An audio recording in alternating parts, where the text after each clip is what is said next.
రాజ్యాంగం ఇచ్చిన హక్కు, బాబాసాహెబ్ అంబేద్కర్ ఇచ్చిన హక్కు, అందులో ఏం అనుమానం అక్కర్లేదు. ఇదేదో అనాయాసంగా వచ్చిన రాష్ట్రం కాదు. వేల మంది బలిదానాలతో రక్తంతో తడిసిన నేల ఇది తెలంగాణ.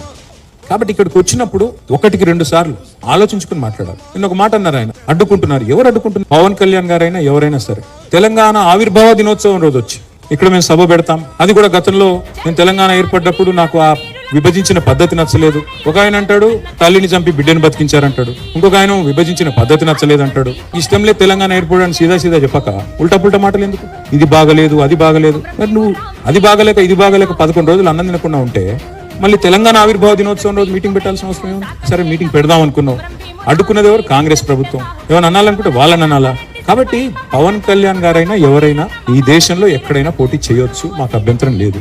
పోటీ చేశారు కూడా కదా మీరు, మీ అయ్యే జాగీరా. నేను ఒకటి మాత్రం పవన్ కళ్యాణ్ గారు గుర్తుపెట్టుకోవాలి, తెలంగాణ ఖచ్చితంగా తెలంగాణ భూమిపుత్రుల జాగీరా.